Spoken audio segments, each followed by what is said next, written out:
150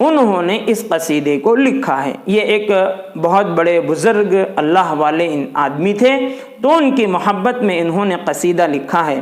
اور قصیدے کی خاص بات کیا ہوتی ہے یہ اس کو ہم صنف کے تعارف میں بتائیں گے۔ ہم دیکھتے ہیں ابراہیم ذوق کا لکھا ہوا یہ قصیدہ دراصل حضرت سید عاشق نہال چشتی رحمۃ اللہ علیہ کی مدح سرائی کرتا ہے۔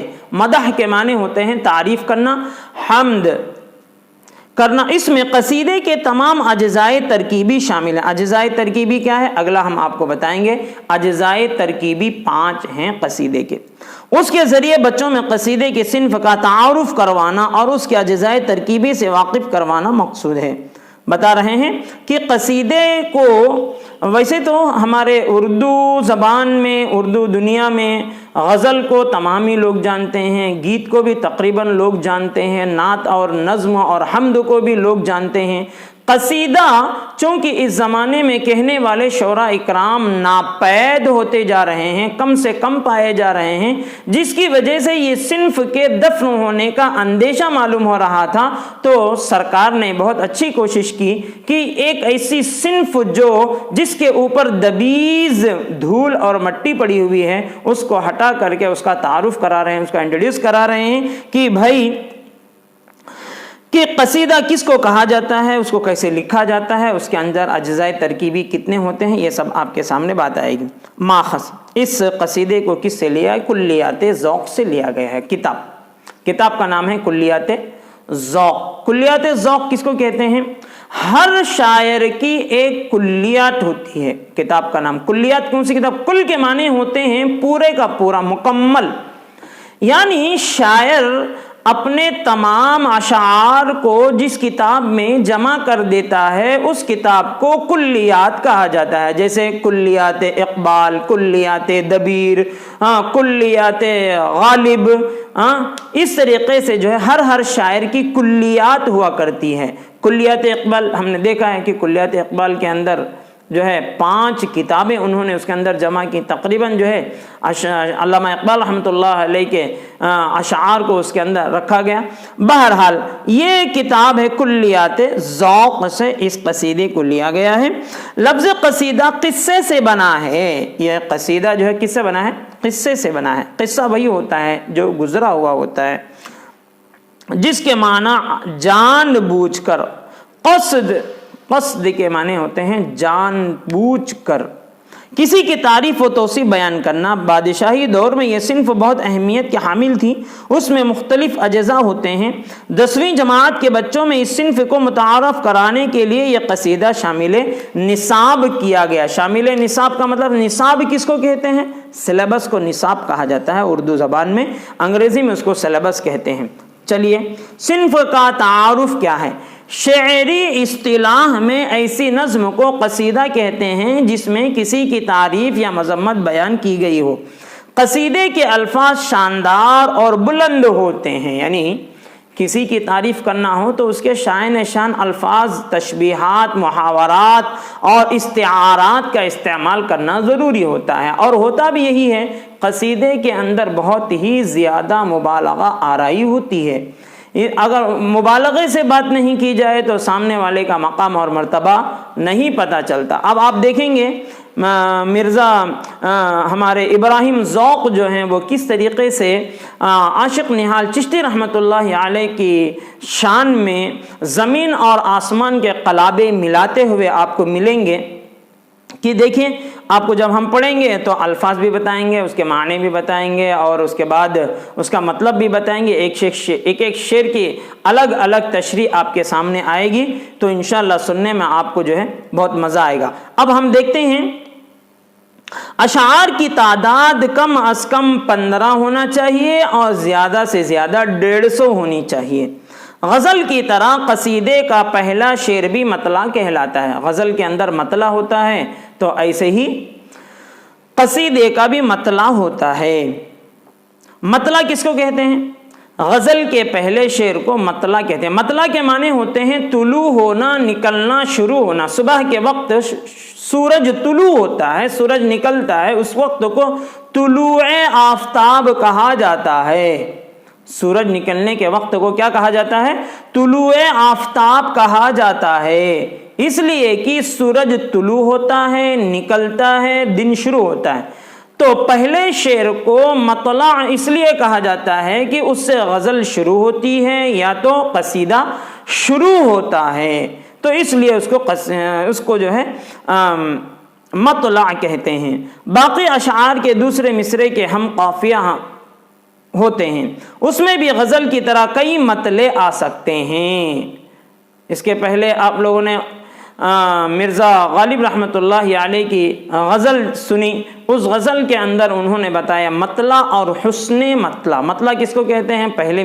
پہلے شعر کو کہتے ہیں، اور حسن مطلع کس کو کہتے ہیں؟ اسی قافیے اسی ردیف کے ساتھ جو دوسرا شعر بھی اگر کہا جائے تو اس کو حسن مطلع کہا جاتا ہے۔ تو جیسے غزل کے اندر کئی مطلع ہو سکتے ہیں، ایسے ہی قصیدے کے اندر بھی کئی مطلع ہو سکتے ہیں۔ قصیدے کے اجزاء ترکیبی اس طرح ہیں: تشبیب، گریز، مدح، دعا، مدعا، یعنی 5 جزو پائے جاتے ہیں قصیدے میں۔ ان 5 اجزاء کا ہونا ضروری ہے۔ جیسے اب تشبیب کس کو کہتے ہیں؟ تشبیب کی تعریف تو یہاں پر لکھی ہوئی نہیں ہے، لیکن آپ کو ہم بتائیں گے۔ تشبیب کہتے ہیں قصیدے کے وہ اشعار جو ماحول بنانے کے لیے شاعر سہارے کے طور پر استعمال کرتا ہے۔ جیسے بارش ہونے سے پہلے تمہید ہوتی ہے ہواؤں کا چلنا، کالے بادلوں کا چھا جانا، دھوپ کا چھپ جانا، ماحول کا ٹھنڈا ہو جانا، یہ تمہید ہے۔ تو ایسے ہی شاعر اپنی بات کہنے سے پہلے ماحول بناتا ہے، تو وہ جن اشعار کے اندر ماحول بناتا ہے اس کو تشبیب کہتے ہیں، ان اشعار کو تشبیب کہتے ہیں۔ نمبر 2 پر ہے، دوسرا جزو ہے گریز۔ گریز کن اشعار کو کہا جاتا ہے؟ گریز ان اشعار کو کہا جاتا ہے کہ شاعر تشبیب کو چھوڑ کر اصل مقصد قصیدے کی طرف یعنی مدح سرائی کی طرف آنے کے لیے جو 2 اشعار یا 3 اشعار کا سہارا لے کر اصل مقصد کی طرف آتا ہے، ان اشعار کو کہا جاتا ہے گریز۔ اصل میں گریز کے معنی ہوتے ہیں بچنا، یعنی تمہید سے بچ کر اصل مقصد کی طرف آنے والے جو سہارے والے اشعار ہیں ان کو کہا جاتا ہے گریز۔ نمبر 3 پر ہے مدح۔ مدح کے معنی تو آپ لوگ بار بار سن رہے ہیں، مدح کے معنی ہوتے ہیں تعریف کرنا، اور یہی اصل مقصد ہوتا ہے، اور اصل میں اشعار کی بلکہ قصیدے کی پوری جان جو ہوتی ہے وہ یہی ہوتی ہے کہ جس کے اندر اپنے ممدوح کی تعریف ہوتی ہے، اور سب سے زیادہ اشعار یہی قصیدے کے اندر پائے جاتے ہیں۔ کہتے ہیں دعا۔ دعا شاعر کہتا ہے کہ اخیر کے چند اشعار میں کہ جن کی میں تعریف کر رہا ہوں ان کے لیے میں دعا بھی دیتا ہوں۔ دعا دینے کے بعد اب اخیر میں شاعر کیا کرتا ہے؟ مدعا۔ مدعا کا مطلب اپنے دل کا راز، اپنے دل کی بات سامنے رکھتا ہے اور کہتا ہے کہ بھائی اب مجھ کو اس چیز کی ضرورت ہے، اپنے دل کی بات ظاہر کر دیتا ہے، اس کو کہتے ہیں مدعا۔ تو اس طریقے سے قصیدے کے 5 اجزائے ترکیبی کیسے ہوتے ہیں، ان میں شاعر کا منشا اور مقصد کیا ہوتا ہے، آپ کے سامنے بات تفصیل سے آ گئی جو کتاب کے اندر لکھے ہوئے نہیں ہیں۔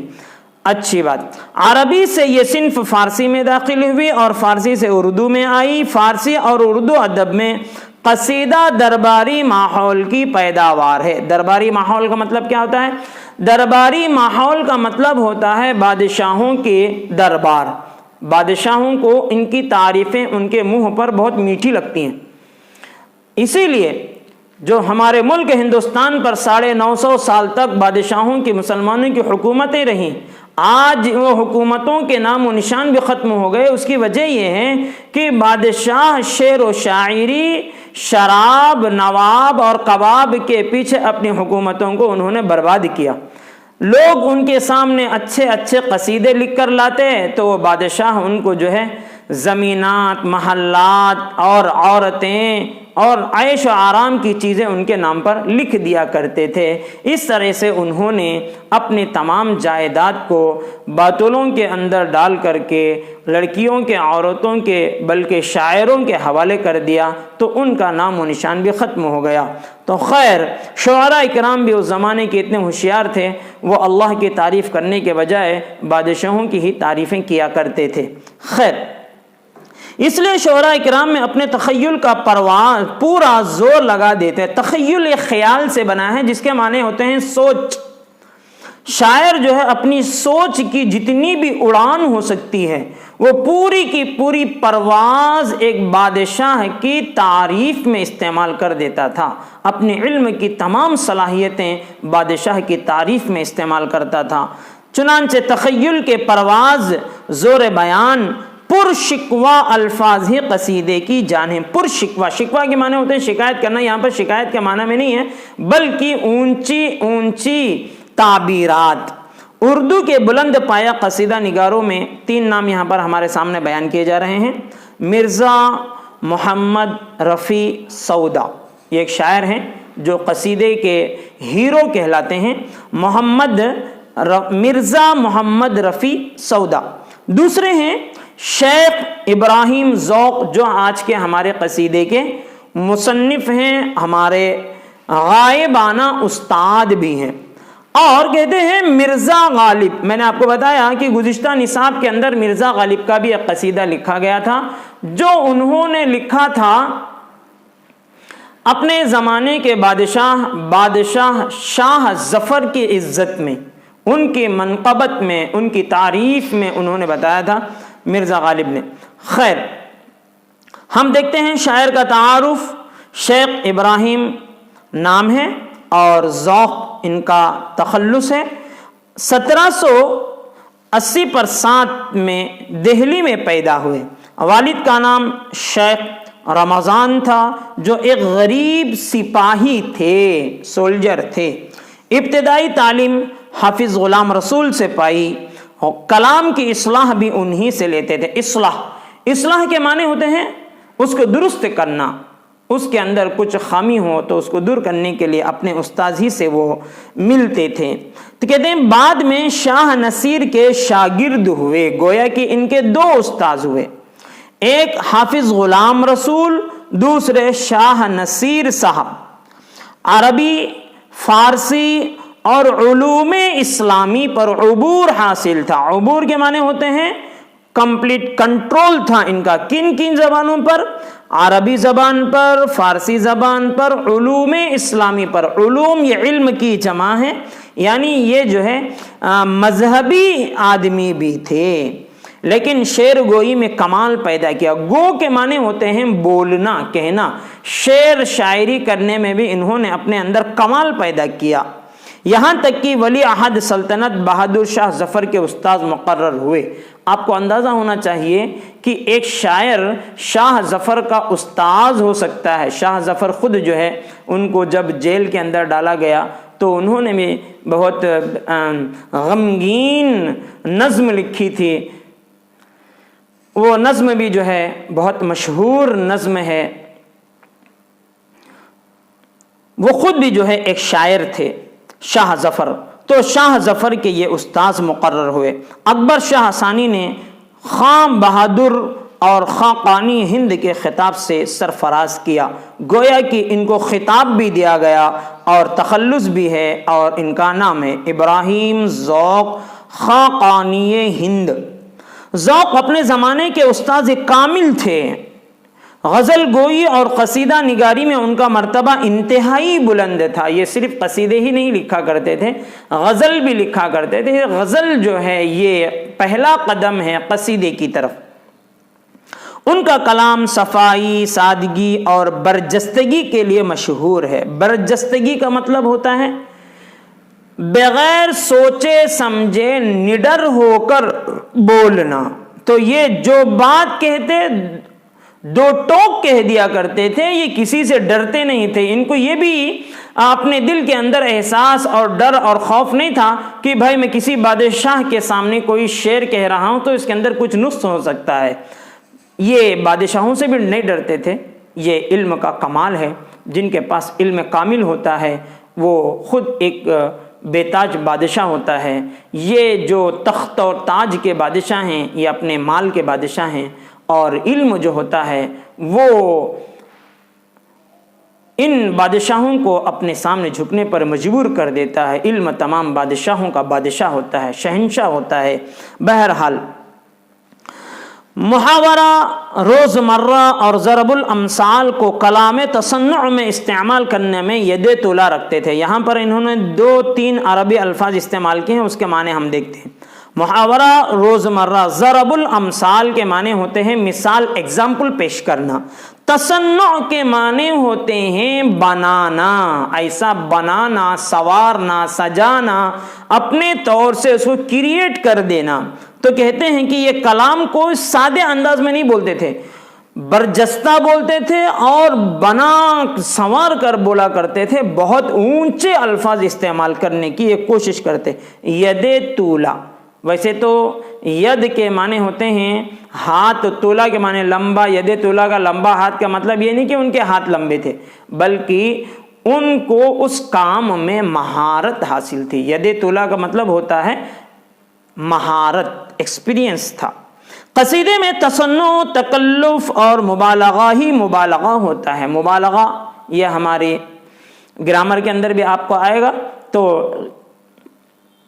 قواعد کے اندر بھی آپ پڑھیں گے۔ مبالغہ کے معنی ہوتے ہیں کسی چیز کو اس کی اصل حالت سے آگے بڑھا چڑھا کر بولنا، جتنا کہ اس کی اوقات نہیں ہے اس سے آگے بڑھا دینے کو مبالغہ کہتے ہیں، چاہے وہ اچھائی ہو چاہے وہ برائی ہو، اس کو کہتے ہیں مبالغہ۔ تو قصیدے کے اندر اصل جان جو ہوتی ہے وہ مبالغہ ہوتا ہے۔ آپ دیکھیں گے اس قصیدے میں عاشق نہال چشتی کی شان میں کیسا مبالغہ انہوں نے کیا ہے، آپ پڑھنے کے بعد اندازہ ہوگا کہ زمین بھی نیچے ہے، آسمان بھی نیچے ہے، دریا بھی پھیکا ہے، دریا بھی کٹورا لے کر کھڑا ہے، گادائے کسائی گدائی بنا ہوا ہے، نہ جانے کیا کیا الفاظ انہوں نے ان کی شان میں استعمال کیے ہیں۔ جب ہم قصیدہ پڑھیں گے تو آپ کو بتائیں گے۔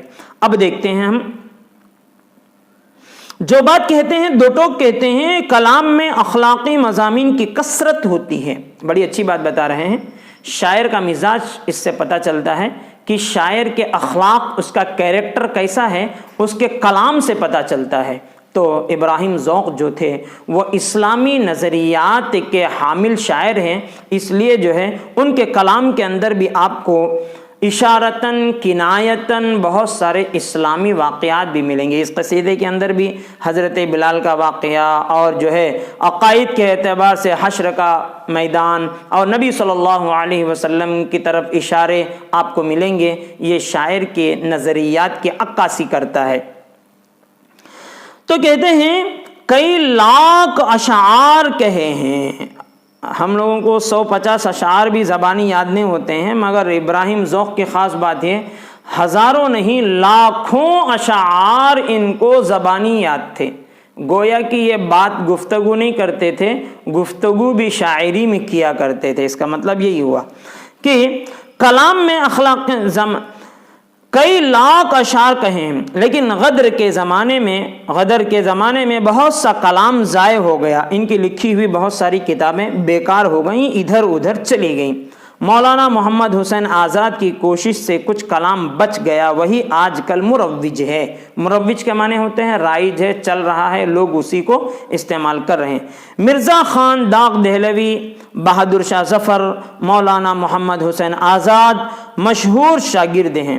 یہاں پر جن کو شاگرد کہا جا رہا ہے وہ اپنے زمانے کے مایہ ناز استاذ کہلاتے ہیں، اور ان مایہ ناز استاذوں کے یہ استاذ ہیں، یعنی استاذ الاساتذہ ہیں۔ کتنے بڑے اونچے نام ہیں کہ اردو تاریخ میں یہ نام بڑے ادب سے لیے جاتے ہیں۔ داغ دہلوی کا نام، بہادر شاہ ظفر کا نام، محمد حسین آزاد کا نام، یہ مشہور شاگرد ہیں جو ابراہیم ذوق کے پاس زانوئے تلمذ انہوں نے بچھایا ہے۔ غدر سے 3 سال قبل یعنی پہلے 1854 کو دہلی میں وفات پائی۔ انتقال سے چند لمحے قبل یہ شعر ان کی زبان پر جاری تھا۔ کہتے ہیں آج ذوق جہاں سے گزر گیا، دنیا سے چلا گیا، کیا خوب آدمی تھا خدا مغفرت کرے۔ اس شعر کے اندر بھی اپنی کمزوری اور اپنے آپ کو عاجزی کے ساتھ ثابت کر رہے ہیں کہ بھائی اللہ تعالیٰ مجھے معاف کر دے، اللہ تعالیٰ میری مغفرت فرمائے۔ اپنی خود کو جو ہے مغفرت کی دعا دیتے ہوئے اس دنیا سے رخصت ہو رہے ہیں۔ اللہ تعالیٰ ابراہیم ذوق رحمۃ اللہ علیہ کی قبر کو نور سے منور فرمائے، اور ہماری طرف سے اور جتنے بھی لوگ ان کے قصیدے پڑھ رہے ہیں خاص طور سے اردو دنیا کی جانب سے اللہ تعالیٰ ان کو کروڑوں کروڑوں رحمت عطا فرمائے، اللہ تعالیٰ ان کی بار بار مغفرت فرمائے۔ انا للہ و انا الیہ راجعون۔